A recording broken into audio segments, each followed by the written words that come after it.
We have about 6 to 7 weeks left. 42 is hard. But this is what it all comes down to. Every weekend, we're running above 20 kilometers. It's this part of the training where you really have to get through. The marathon is less than 1.5 months away, so at this point, it's just grind time.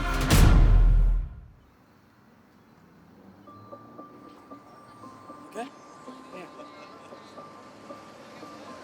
I always tell them it's not training. These are just us, me and you, just having time to be together. What I like to do is, during the week, we pick a day and try to go to different routes and just run. And sometimes we just walk. And that's part of us just getting ready for whatever we're about to do next. So my regular week consists of 6 days of running, 1 day's intervals, 1 day's a tempo, and 1 day's a long run. So that's what a typical training looks like for me. Every Thursday, I'm running up to 11, 12 kilometers. Every Wednesday, I've got to do that dreaded tempo run. I have to get in the strength training because I see when I fall off of something, I can see that in the results. I don't consider myself the typical marathon runner in the sense that I don't necessarily have like a running program. So I don't necessarily have a schedule. I think a lot of my schedule depends on my family. So I think that's first and foremost, that's how I kind of gauge my training.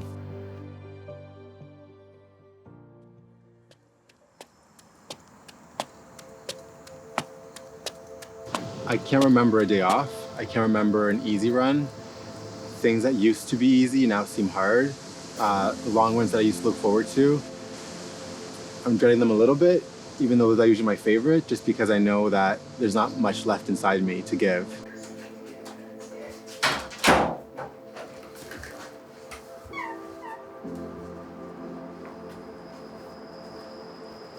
It's crazy because sometimes I'm like, I'm not sure how I'm going to accomplish it. And I always have to remember on my runs, 3 weeks ago, you couldn't do this. 2 weeks ago, this number seemed unimaginable. But if I follow through on the process, if I'm honest with myself, if I show up, if I do my absolute best, then I'm gonna move forward, right? Forward is a pace. It doesn't always have to be fast. It just needs to be forward.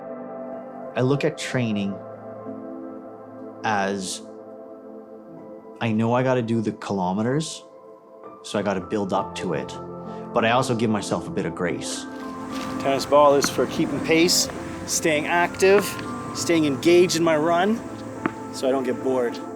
Because I think that the mental aspect of running is, being able to know you can do it, but also if you can't do it, having a bit of grace and not having the stress. So that's what my training looks like. Go, go, go! Finish strong! Go, go, go, go, go, go, go, go! There you go. Good job.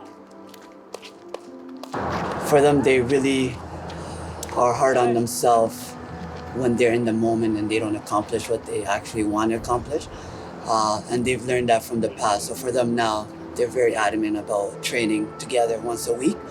So when they do get there, they know that they're going to put their 100%. And also it just allows us to spend time together leading up to the marathon. So when the marathon comes, it's more of all the times that we've spent together. They put it together in the run. So it means more to them at that point.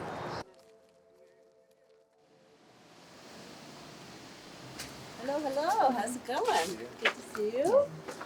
I do appreciate my solo runs, but I also appreciate crew runs as well. There's something about the camaraderie of doing that journey with other people that I think is very special. And the amount of love and support that I get from the running community, I'm so thankful for. Find a group to carry you through. You're gonna have good days and bad days. The marathon's like that. It's not a sprint. And it's like anything in life. If you're having a rough time, who do you turn to? You turn to your family and your friends.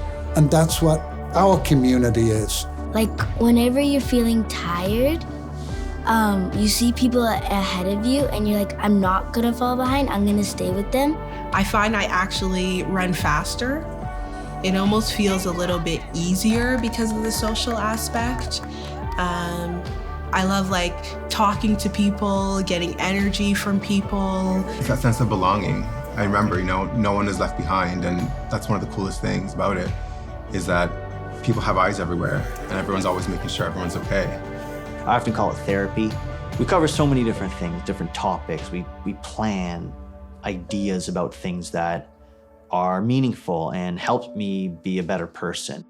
So get out there, one foot in front of the other, find some friends, join the community, and we all have a part to play in building it, in changing our city, in making our city a better place. Building the kind of city, the kind of neighborhood that you want to live in.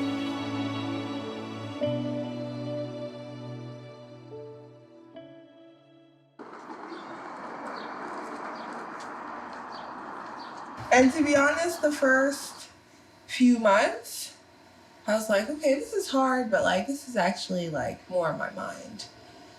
But rounding off in these last few months, it's not just my mind, it's my body too. I'm tired. If you're training for a marathon, you're not just gonna put on your shoes and expect to do it with ease. And I always say, you have to run with your mind and with your heart.